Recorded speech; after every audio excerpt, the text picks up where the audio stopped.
اس سے پہلے موجود تھا۔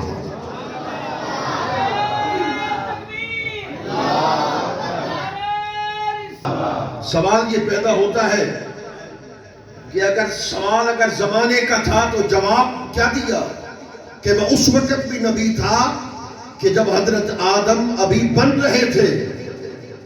اس کی کیا وجہ ہے؟ ذرا غور سے بیٹھنا ہے، تھوڑی سی مشکل بات کر رہا ہوں، اگر سمجھ میں آ گئی تو ایمان تازہ ہو جائے گا۔ سوال یہ ہوتا ہے کہ زمانے کا جواب زمانے سے کیوں نہیں دیا؟ اللہ اکبر۔ زمانے کا جواب زمانے سے تو اس وقت دیتے نا کہ جب زمانہ تھا تو حضور تھے۔ نہیں سمجھے؟ زمانہ تھا تو حضور تھے، زمانہ تو بعد میں پیدا ہوا، مصطفیٰ کا نور اس سے پہلے موجود تھا۔ کوئی مجھ سے پوچھے کہ دلیل تو دو، ہم بغیر دلیل کے بات نہیں کریں گے۔ حضور نے فرمایا اول ما خلق اللہ نوری، اللہ نے سب چیزوں سے پہلے میرے نور کو تخلیق کیا۔ زمانہ بعد میں بنا، نور مصطفیٰ پہلے موجود تھا۔ اب حضور کو بشر کہنے والے ہیں، محض بشر کہنے والے۔ دنیا میں کچھ لوگ ایسے بستے ہیں جو کہتے ہیں کہ نور نہیں، محض بشر ہے۔ میں ہاتھ جوڑ کر آپ سے بات کر رہا ہوں، اس کا جواب بڑا خوبصورت دینے والا ہوں، اس لیے توجہ چاہوں گا۔ جو کہتے ہیں محض بشر ہے جی، اور بشر بھی ہم جیسے، کتابوں میں لکھ گئے، آج تک 1400 سال سے لے کر آج تک تقریروں میں کہتے پھرتے ہیں کہ سرکار ہم جیسے بشر ہیں۔ تو میں ان سے سوال کرتا ہوں کہ بشر کس چیز سے بنا؟ حضرت آدم کس چیز سے بنے؟ حضور کیوں فرما رہے تھے کہ آدم ابھی بن رہے تھے؟ آدم بین الماء والطین، آدم مٹی اور پانی کے درمیان تھے، یعنی آدم جس سے بن رہے تھے، پانی اور مٹی۔ جس کی توجہ ہے وہی کہے گا سبحان اللہ۔ چونکہ بات مشکل ہے اس لیے اس کو سمجھانا ضروری ہے۔ حضور فرما رہے تھے کہ آدم مٹی اور پانی کے درمیان تھے، میں ان سے پہلے موجود تھا۔ جو حضور کو کہتے ہیں محض بشر، بابا بشر تو مٹی اور پانی سے بنتا ہے۔ حضور فرماتے ہیں اول ما خلق اللہ نوری، سب سے پہلے اللہ نے میرے نور کو تخلیق کیا۔ بشر جس سے بنا، پانی بعد میں پیدا ہوا، نور مصطفیٰ اس سے پہلے موجود تھا۔ مٹی بعد میں بنی، نور مصطفیٰ اس سے پہلے موجود تھا۔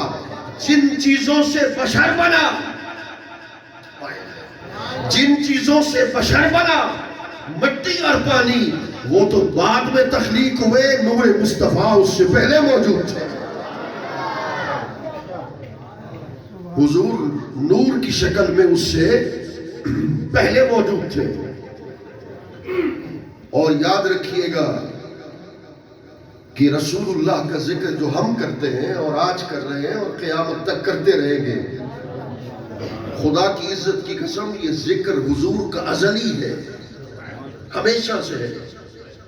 اس لیے حدیث قدسی ہے، فرمایا کہ محبوب میں تو خزانے مخفی میں تھا، کنت کنزا مخفیا، اللہ کہتا ہے میں تو خزانے مخفی میں تھا، فاحببت، میری محبت نے چاہا، ان اعرفا، کہ مجھے کوئی پہچانے، مجھے کوئی دیکھے، کوئی میری معرفت کرے۔ فخلقت محمدا، میں نے اپنے محبوب کو تخلیق کر دیا، اپنے محبوب کو تخلیق کر دیا۔ میرے مالک جو چاہتا ہے کہ میری پہچان ہو وہ خود ظاہر ہوتا ہے۔ ایسا تو نہیں ہے نا کہ جو پہچان کرانے کے لیے کسی اور کو ظاہر کر دیں۔ اگر میں تقریر کر رہا ہوں، میں یہ چاہتا ہوں کہ لوگ تسلیم کر لیں کہ میں خطیب ہوں، تو یہ نہیں ہوگا کہ میں حضرت صاحب سے کہوں گا کہ وہ تقریر کریں۔ جو اپنے آپ کو چاہتا ہے کہ میں پہچانا جاؤں وہ ظاہر بھی اپنے آپ کو کرتا ہے. اللہ کیا کہتا ہے؟ میں چاہتا تھا کہ میں پہچانا جاؤں. تو کہا فخلقت محمدا، خود تو پردے میں رہا، آگے صورت محمد کر دی. خود تو پردے میں رہا، آگے صورت محمد کر دی. اور کہا کہ جاءکم برہان من ربکم، مجھے دیکھنا چاہتے ہو تو آنکھیں تو میرا ادراک نہیں کر سکتی، بلکہ موسیٰ بھی مجھے نہیں دیکھ سکتا. مجھے دیکھنا چاہتے ہو نا دنیا میں، تو حضرت موسیٰ کلیم اللہ تھے، کلام اللہ سے ہم کلام ہوتے تھے. ان سے خدا نے کہہ دیا لندرانی، تو نہیں دیکھ سکتا. فرمایا اگر مجھے دیکھنا چاہتے ہو تو تم نہیں دیکھ سکتے. اگر دیکھتے تو پھر حضرت موسیٰ دیکھ لیتے. جب میرا کلیم مجھے نہیں دیکھ سکتا تو تم کیسے دیکھ سکتے ہو؟ میرے مولا پھر کیسے دیکھے؟ کہا قد جاءکم برہان من ربکم، براہ راست تو کوئی مجھے نہیں دیکھ سکتا. میں نے اپنے حسن کا جلوہ مصطفیٰ کی صورت میں رکھ دیا ہے. اپنے حسن کا جلوہ مصطفیٰ کی ذات میں رکھ دیا ہے. جو مصطفیٰ کو دیکھتا جائے گا وہ خدا کو دیکھتا جائے گا. مولانا اس کی کوئی دلیل تو دو نا، بغیر دلیل کی بات نہ کرو. خود رسول اللہ نے فرمایا من رآنی فقد رأى الحق انا مرآۃ جمال الحق. فرمایا جس نے مجھے دیکھا اس نے حق کو دیکھا. اس لیے کہ میں آئینہ حسن جمال حق کی ہوں، اللہ کے حسن و جمال کا آئینہ ہوں. تو مصطفیٰ کی تعریف ازلی ہے. ہائے ہائے، میں ایک جملہ بول رہا ہوں، میں ہمیشہ کہتا رہتا ہوں کہ جب اس نے خزانہ مخفی سے ربوبیت کے جلوے میں آیا، رب خزانہ مخفی سے رب بن بیٹھا. رب کے لیے مربوب چاہیے ہوتا ہے، خالق کے لیے مخلوق چاہیے ہوتی ہے. بھی خالق اس کو تب کہیں گے نا جب اس کی کیا ہوگی؟ مخلوق ہوگی. رب اس کو کہیں گے تب جب اس کا کیا ہوگا؟ مربوب ہوگا. تو اس نے پوری کائنات میں پہلی مخلوق، پہلا فرد مخلوق کا مصطفیٰ کے نور کو بنا دیا. پھر خدا کیا کرتا رہا؟ تو مجھے دیکھ لے میں تجھے دیکھ لوں، تجھے دیکھ لے وہ مجھے دیکھ لے. حقیقت محمدیہ نور کے پردے میں آئی. جب حقیقت محمدیہ نور کے پردے میں آئی تو نور مصطفیٰ کو تخلیق کر دیا. جب نور مصطفیٰ کو تخلیق کر دیا، ایک کام ہوتا تھا، مصطفیٰ خدا کو دیکھتے تھے، خدا مصطفیٰ کو دیکھتے تھے. کتنے عرصے تک دیکھنا رہا؟ ہاتھ جوڑاؤ، یہ زندگی میں پہلی بار بیان کر رہا ہوں. کتنا بار دیکھا اور کتنی بار حضور نے رب کو دیکھا، کتنی بار رب نے محبوب کو دیکھا. حضور زمانہ تو پیدا ہی نہیں ہوا تھا. بھئی دیکھئے نا، یہ گھڑی چل رہی ہے، 9:14 ہے، گھڑی چل رہی ہے تو پتہ چل رہا ہے کہ 9:14 ہے. اگر وقت رک جائے تو گھڑی کی سوئی بھی رک جائے گی. زمانہ تو پیدا ہی نہیں ہوا تھا. کون بتا سکتا ہے کہ مصطفیٰ نے کتنی بار رب کو دیکھا، رب نے کتنی بار اپنے مصطفیٰ کو دیکھا؟ یہ تو نور کے تخلیق کے وقت تھا، اور معراج کی رات بھی ایسے ہوا. معراج کی رات بھی ایسے ہوا. اللہ نے وقت کی تنابوں کو کھینچا. جب مصطفیٰ لامکہ پر پہنچے، حضور کی خواہش کیا تھی؟ کہ اللہ کو دیکھے. اللہ یار کی خواہش کو پورا کرنا چاہتا تھا. 1 گھنٹہ دکھاتا، 2 گھنٹے دیدار کرواتا، 4 گھنٹے دیدار کرواتا تو وقت چلتا رہتا. اللہ نے وقت کو روکا. دنیا کی کوئی طاقت نہیں بتا سکتی کہ معراج کی رات مصطفیٰ نے رب کو کتنی بار دیکھا، رب نے یار کو کتنی بار دیکھا. اس لیے کہ حضور جب آئے تھے تو دروازے کی کنڈی بھی ویسے ہی رہی تھی اور حضور کا بستر بھی ویسے گرم تھا. ایک ہے حضور کی شان نورانیت جس کو میں نے بیان کیا، ایک ہے رسول اللہ کی شان بشریت جو حضور بے مثل و بے مثال بشریت رکھتے ہیں. ایک ہے حضور کی حقیقت، وہ کیا ہے، کب سے ہے، اس کی حیثیت کیا ہے. حقیقت محمد دی کوئی نہیں سکتا. یہ جو حضرت خواجہ محمد یار فریدی اسی سٹیج پر اسی رات تقریر کر رہے تھے، اسی جگہ پر یہی شعر پڑھ رہے تھے، حقیقت محمد دی کوئی نہیں سکتا، اتنا چپ دی جاہے علا کوئی نہیں سکتا. یہ صرف شعر نہیں ہے، یہ حدیث کا ترجمہ ہے. رسول اللہ نے اپنے مقرب خاص حضرت صدیق اکبر سے کہا، یا ابا بکر لم یعرفنی حقیقتا غیر ربی، اے ابو بکر سمجھ لے میری حقیقت کو میرے رب کے سوا نہ کوئی جان سکتا ہے نہ کوئی پہچان سکتا ہے. تو تین حیثیات ہو گئی، بشریت، حضور کی نورانیت اور رسول اللہ کی حقیقت. شب معراج تینوں حیثیات کو معراج کرا دیا. بشریت کو بھی معراج کرایا، نورانیت کو بھی معراج کرایا اور حقیقت کو بھی معراج کرا دیا. قبل اس کے کہ میں آگے چلوں میں چاہتا یہ ہوں کہ ایک جملہ کہتا جاؤں، ذہن سے نہ اتر جائے. میرا دل یہ کہتا ہے اگر آپ کا دل مان لے تو پھر مان لینا، نہ مانے تو جملہ واپس کر لینا. خدا کی قسم شب معراج صرف حضور کو معراج نہیں تھا، بلکہ جس جہاں سے حضور گزرتے گئے، جس جہاں سے حضور گزرتے گئے اس جہاں پہ قدم حضور کے لگتے گئے، خدا اس جہاں کو بھی معراج عطا کرتا.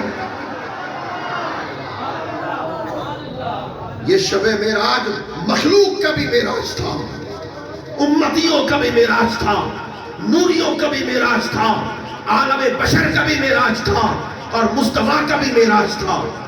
اور شب معراج کا مقصد صرف اور صرف یہ نہیں تھا کہ حضور اللہ کا دیدار کر لے، صرف یہ مقصد نہیں تھا.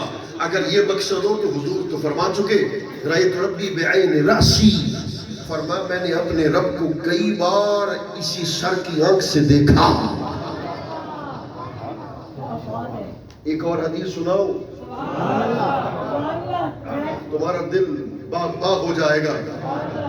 حضور نے ارشاد فرمایا میں نے رب کو مدینہ کی گلیوں میں کئی بار دیکھا.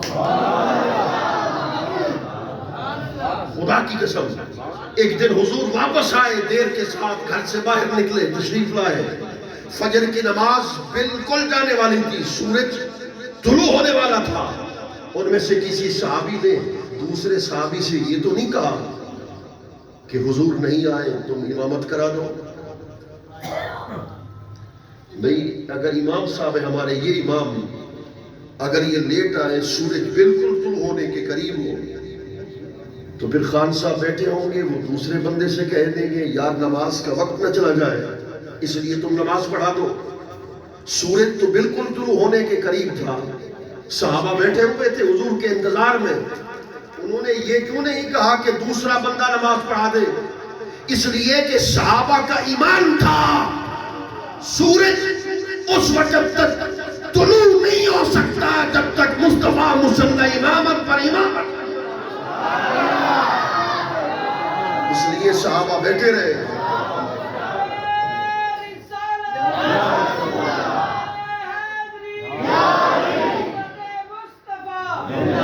مولانا اس کی کیا دلیل ہے تمہارے پاس؟ ہر بات کی دلیل دے رہا ہوں. مولا کائنات اسد اللہ الغالب الغالب علی کل غالب امیر المومنین سیدنا علی ابن ابی طالب جب عصر کی نماز قضا ہوئی تو کیوں کہا میرے آقا میں عصر کو ادا پڑھنا چاہتا ہوں؟ حضور فرما چکے تھے قضا کر لو تو وہ قضا کر لیتے. کیوں کہا میرے آقا میں اس کو ادا پڑھوں گا؟ اس لیے کہ مولا علی کا ایمان تھا، عقیدہ تھا کہ مصطفیٰ اس سورج کو واپس لے کے آ سکتے ہیں جو سورج غروب ہو چکا ہے. یہ صحابہ کا عقیدہ تھا. صحابہ بیٹھے رہے، سرکار نے نماز پڑھائی، سلام پھیرا، فرما تمہیں علم ہے کہ میں تاخیر سے کیوں آیا؟ میرے آقا اللہ و رسولہ عالم، اللہ جانتا ہے، آپ جانتے ہیں. ہائے ہائے ہائے. میرے کریم آقا نے فرمایا میں حدیث کا ترجمہ میں کر رہا ہوں، دل سے سبحان اللہ تم نے کہنا ہے. آج معراج کا جشن منا رہے ہیں. آج جتنی دیر چاہے گی اتنی دیر تقریر کرتے رہیں گے. میں آپ کو سچی بات کہہ رہا ہوں. اس لیے اللہ اکبر. یہ حیدرآباد میں آج کی رات میری تقریر تھی، میری ان سے کمٹمنٹ ہو چکی تھی، خطاب تھا. انہوں نے مجھ سے وہاں زبردستی مسجد میں وعدہ کرا لیا، میں نے ان کو چھوڑ دیا. میں نے کہا میں اپنی مسجد میں جہاں 75 سالوں سے اولیاء اور کاملین معراج بیان کرتے رہے، اس کو چھوڑ کر میں تمہارے پاس کیسے آ سکتا ہوں؟ اس لیے جتنا دل چاہے گا اتنی دیر تقریر کرتے رہیں گے، حضور کا ذکر ہوتا رہے گا.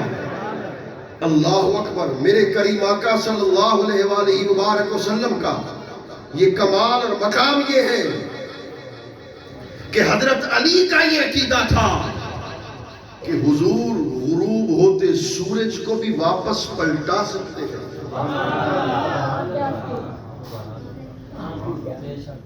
اس لیے تقاضا کیا تھا کہ حضور نماز کو ادا کرنا چاہتا ہوں. اور ایسا ہی ہوا.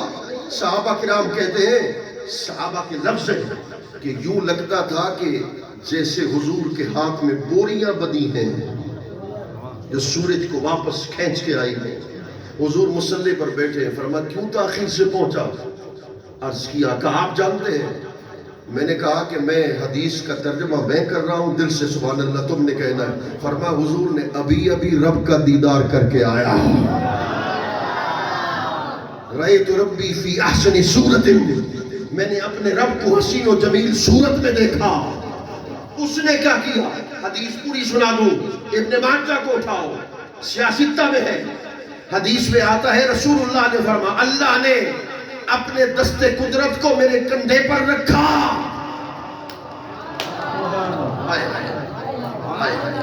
اللہ نے اپنے یہ دست قدرت کا رکھنا اعتباری ہے، وگرنہ خدا ہاتھ سے کیا ہے؟ پاک ہے.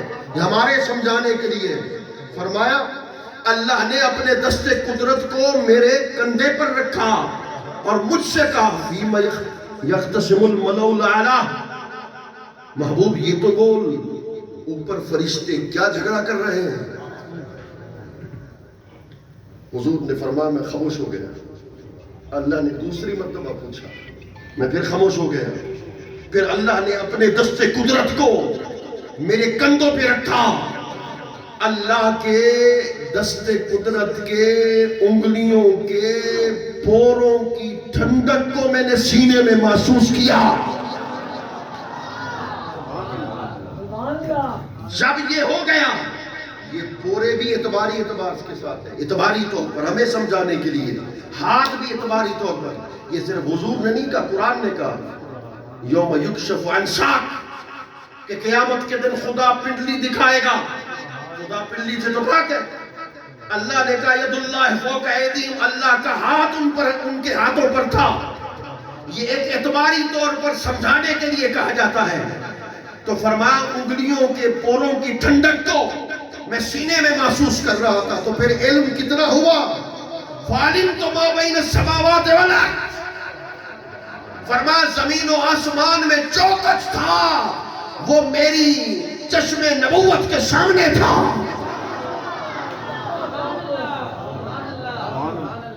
اللہ اکبر. اتنا علم حاصل ہو گیا. فرمایا فَعَلِمْتُ مَا بَيْنَ الْمَشْرِقِ وَالْمَغْرِبِ، مشرق اور مغرب کے درمیان جو کچھ تھا، حدیث کا مفہوم ہے وہ بھی میرے سامنے تھا. فَتَجَلَّى لِي كُلُّ شَيْءٍ فَعَرَفْتُ. ترجمہ میں کر رہا ہوں، ہاتھ جوڑ رہا ہوں، دل سے سبحان اللہ کہنا ہے. فرمایا جب اللہ نے اتنا کرم کیا اور خدا کے دستے قدرت کے بوروں کی ٹھنڈک کو میں نے محسوس کیا، فتجلی لی کل شے، ہر شے میرے لیے واضح ہو گئی، کھل گئی۔ فارغ تو 18,000 جہانوں کے ایک ایک فرد کا مصطفیٰ نگاہ نبوت کے سامنے دیکھ رہے تھے۔